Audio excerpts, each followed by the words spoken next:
EU for membership to the bloc in response to the invasion. As the war rages on, the United Nations says more than 500,000 people have fled Ukraine since the conflict began. Thousands more have been displaced inside the country.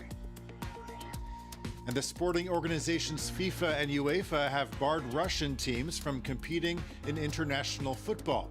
The move makes it likely that Russia will be excluded from this year's World Cup. You're watching live from Paris.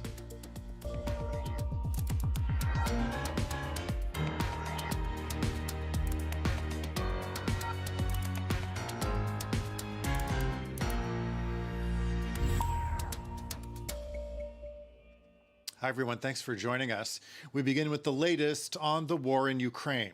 Dozens of people are reported dead and many more injured as Russian strikes targeted Kharkiv, Ukraine's second largest city. Despite some of the heaviest Russian attacks so far, Ukraine is maintaining control of that city and also the capital.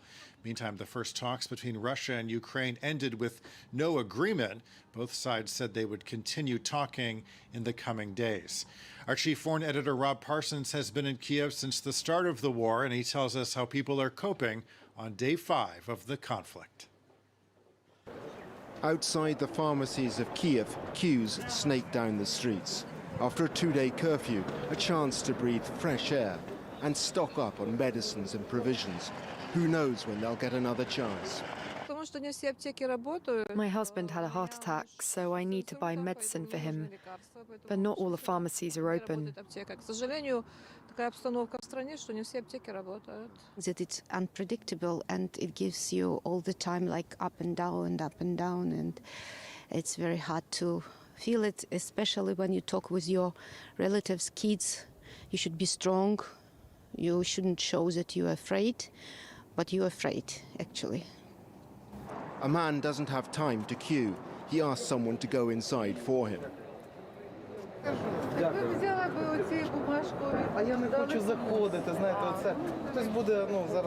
Being outside is risky. Russian missiles can fall at any time. Air raid warnings are frequent. People have already become used to them. Some here are buying supplies for soldiers at the front. We are bringing money, we're bringing some stuff, so I was searching for like basic stuff, you know, nobody was ready, so guys asked me to bring socks. I was looking for socks, and I bought something super expensive, like twice as much as usual. The streets of Kiev are almost deserted, but the train station is heaving. At the railway station in central Kiev, there are hundreds of people still trying to get out of the city. There's been talk of a safe route being created, but for the moment it's just that, talk. And in the meantime, people have been watching pictures of an alleged rocket attack on Kharkiv, the country's second city. Kiev knows it could be next. And that's our chief foreign editor, Rob Parsons, reporting from Kiev. Well, over the weekend, Vladimir Putin put Russia's nuclear forces on high alert.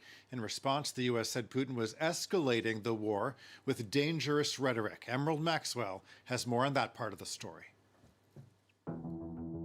Vladimir Putin raised the stakes when he ordered Russia's deterrence forces, which wield nuclear weapons, onto high alert. An alarming move, given that Moscow has the world's largest nuclear arsenal. According to the Stockholm International Peace Research Institute, last year Russia had over 6,000 warheads, slightly more than its American rival. Of these, Russia has more than 1,600 warheads deployed, meaning they're on missiles or bomber bases ready to be fired at relatively short notice. Between them, Russia and the US possess approximately 90% of the world's stockpile. In among the Russian arsenal is a weapon known by its NATO codename Satan II. The RS-28 Sarmat is the largest intercontinental ballistic missile ever made. Russian authorities claim its range exceeds 10,000 kilometers and it's capable of carrying between 10 and 15 nuclear warheads, meaning it could destroy a territory the size of France. The West fears that a constitutional shift from Russia's ally Belarus to allow nuclear missiles on its soil could now bring Moscow's devastating weapons closer to their borders. We know what does it mean for Belarus to be nuclear. It means that Russia will put nuclear weapons in Belarus. And this is a very dangerous path.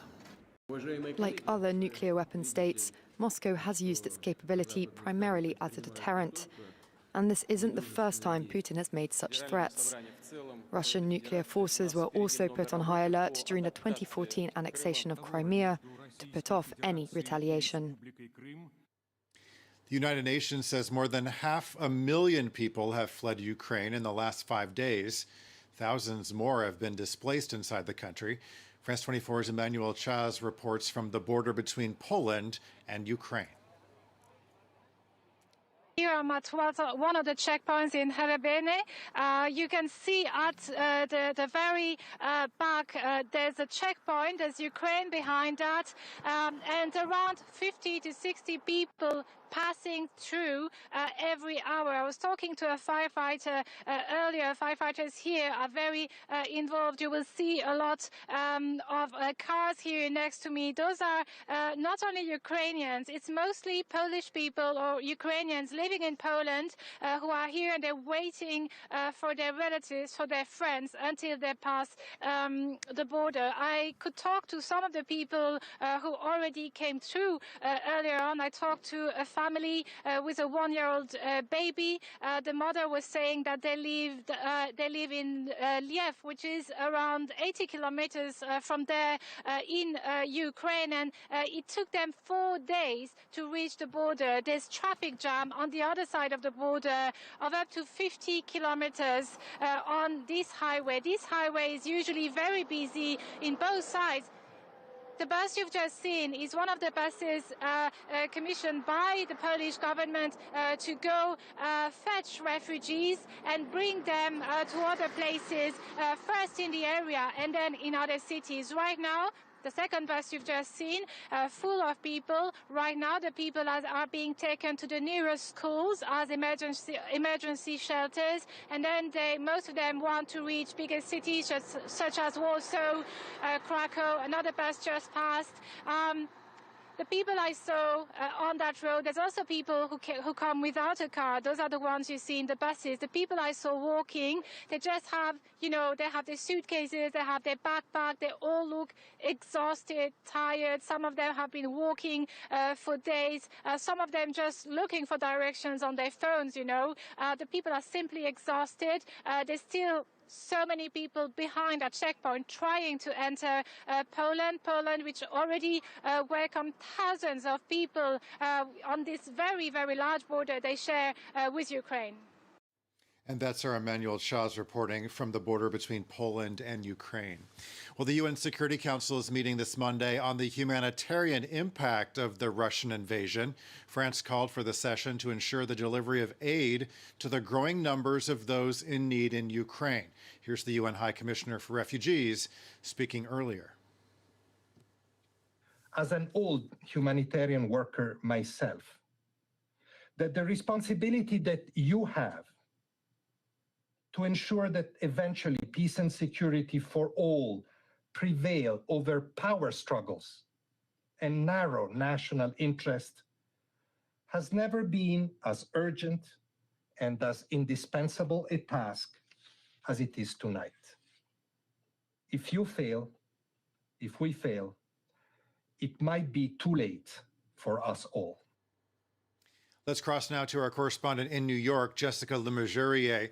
Jessica, it's a very busy day there at the UN. What can you tell us about the discussions underway at the Security Council?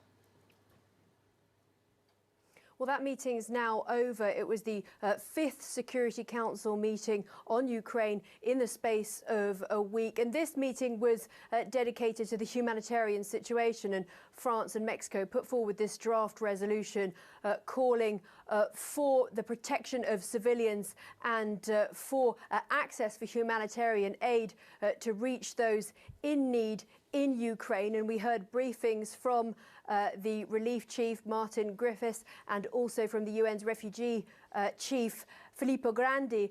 Filippo Grandi seemed personally affected by this crisis, and he really gave us an idea of quite the scale of it. He said that a sixth night of anguish was falling over Europe, and that if we fail to help those in need, it may be too late for us all. He said that there were already 500,000 people who'd fled Ukraine, that in the coming days we expect some 4 million refugees. He said these people had not chosen to leave their homes, that this was a choice that was made for them.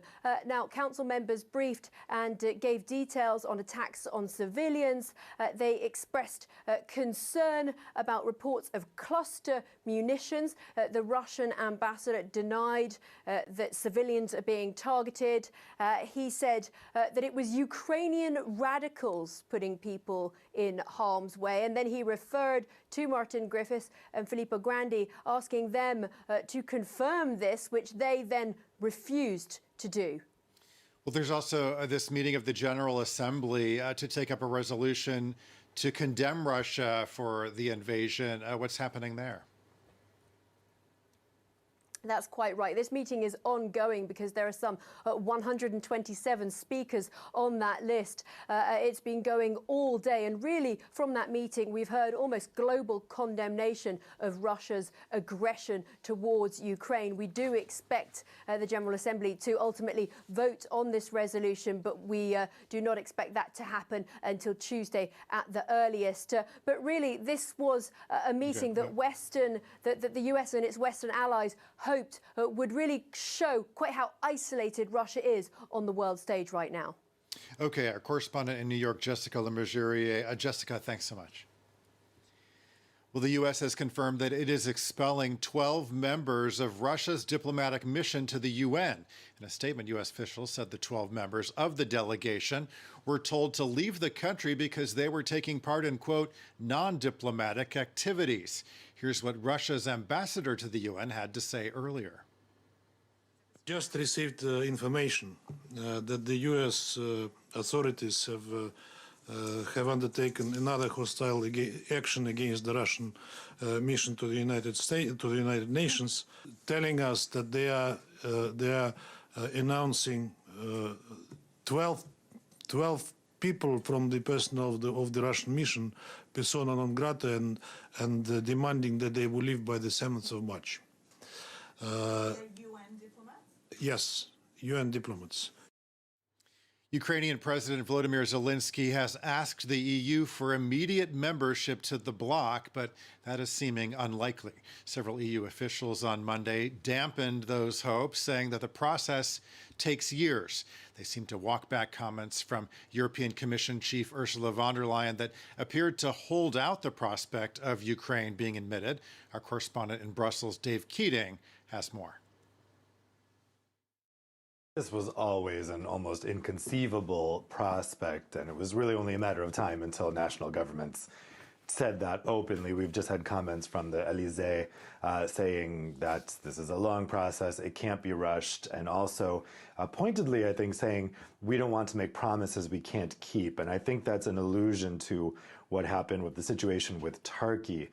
There was pressure 2 decades ago to start the accession process with Turkey as a political signal to try to keep Turkey oriented toward the West. And France and Germany signed on to that, even though they really never had any intention of Germany being in the EU. That is the consensus view here. And here we are 2 decades later, that accession process is still open. Nobody thinks Turkey will ever join the European Union, and yet there it is, it's still open in kind of an awkward and confusing way. There are a lot of people here in Brussels who don't see Ukraine's future as being part of the EU, who instead see it as being an associated state or something like that. Now, von der Leyen's comments in that interview this morning, she didn't actually say that she agreed with this idea of a fast track to EU membership, but she pointedly didn't point out that obvious fact that you can't have fast track EU membership. It doesn't work that way. It never has.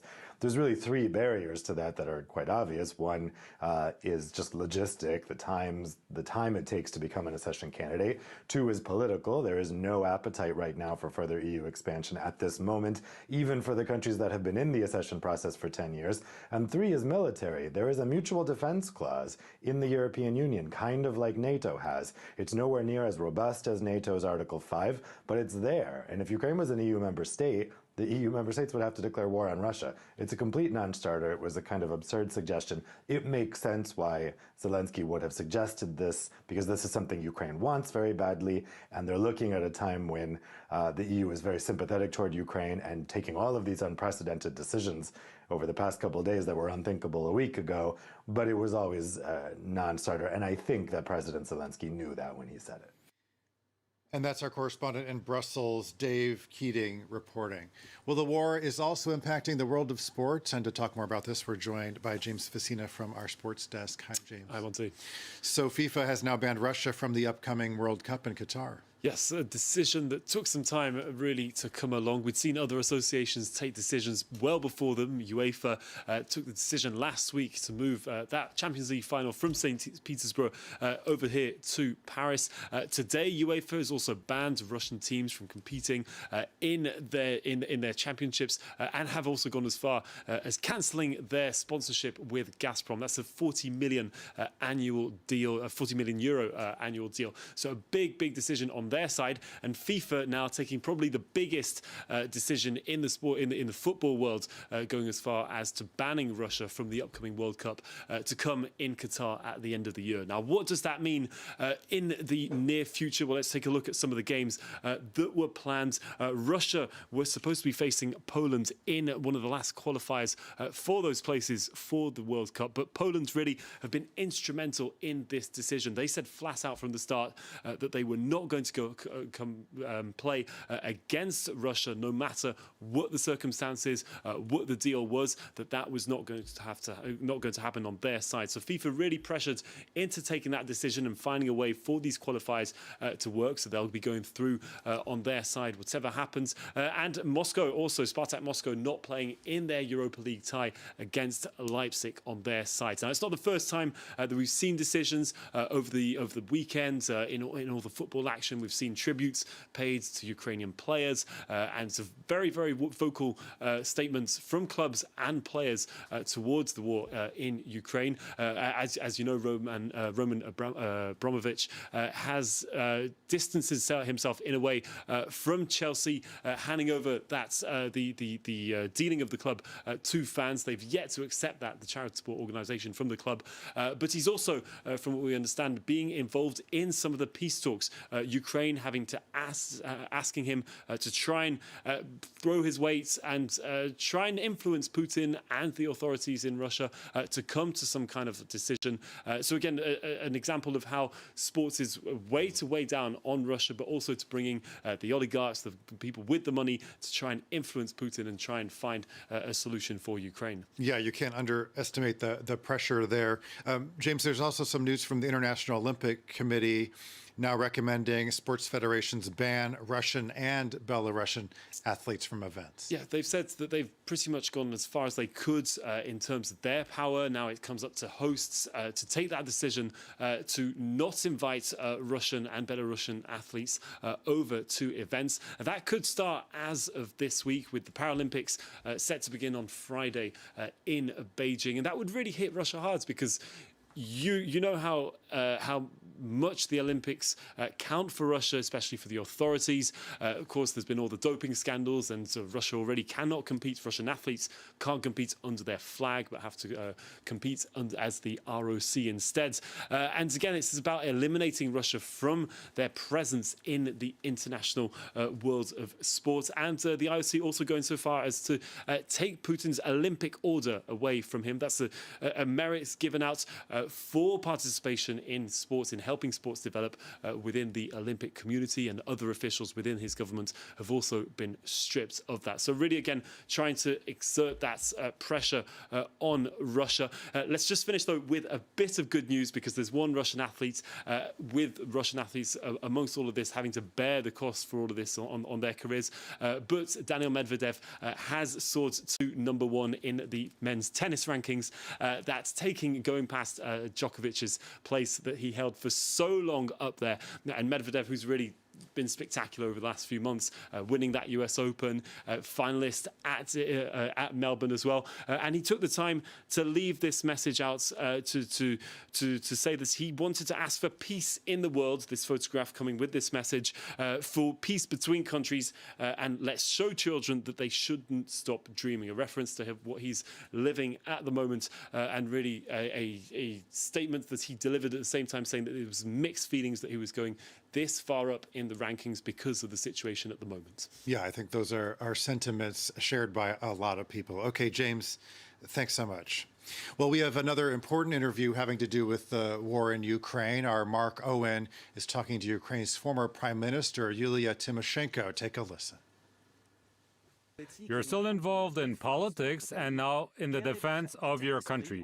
What is your state of mind right now? A very difficult time for you and your fellow citizens. Все, про що зараз думають українці, вони думають, як таке могло трапитися. All what the Ukrainians think about now is, how could this happen? Європейську країну At the 21st century, ракетами. right in the center of Europe, in the European capital Silti, І наших чоловіків. we see the city bombed by the missiles. Як світ Tanks are assaulting us, і друге, and civilian people, innocent people are being killed. як How can the world let this happen? наших дітей. Second thing Нашої країни. the Ukrainians think about, how to defend our families, our independence, the independence of our country. Could you have imagined Russian troops in Ukraine and surrounding the capital, Kiev? Безумовно. Absolutely no. Але сьогодні No one could have imagined коли вони захопили such a situation, but it is obvious ми ніколи that it did happen, as you see. за нашу країну. Що вони підуть на When Україну, Putin повномасштабну seized війну. Crimea І and це Donbass, не міг повірити. no one could imagine that they will start a full-scale war. Вбивають наших No one could imagine that. Сьогодні іде But today, missiles and bombs are falling on our heads, and our people are killed. And the world should unite to put an end to this. What is the origin of the problem Ukraine is facing right now? Я думаю, що I головна think причина того, що that зараз відбулося, це те, що The main reason Росія чомусь вирішила, why things are happening this way is that Putin, the Kremlin, Russia, for unknown reasons, have decided that an independent Ukraine is part and parcel of their country, their fatherland, as they say. And if they cannot seize it through political means, they think they have the right to recoup Ukraine through military means, subdue Ukraine, and get this back to what was once the Soviet Union. But the whole world will not let them do that. How far do you think Vladimir Putin will go, in your opinion? Коли я бачу насилля, яке сьогодні панує, Well, when I see the violence бомблять дитячі садочки, школи, that лікарні, is exerted on Ukraine with the bombs on the kindergartens, on the schools, the hospitals, які сьогодні має кожен the destruction of the housing, of civilian housings. I share the pain of each and every Ukrainian and of the whole world. We thank you, your country, and all those who share our pain. And I would want us to unite to stop all this. The whole world should unite to put an end to this violence, because Ukraine is the heart. And if we allow Putin to pierce this heart, if we will not make Ukraine able to defend itself, we will fail. We have to defend the whole world from terrorism and from this violence. And you can hear the full interview with Ukraine's former Prime Minister Yulia Tymoshenko coming up at 12:15 a.m. Paris time. That's in about 20 minutes. Well, that's it for now. Stay tuned for more world news coming up in about 5 minutes.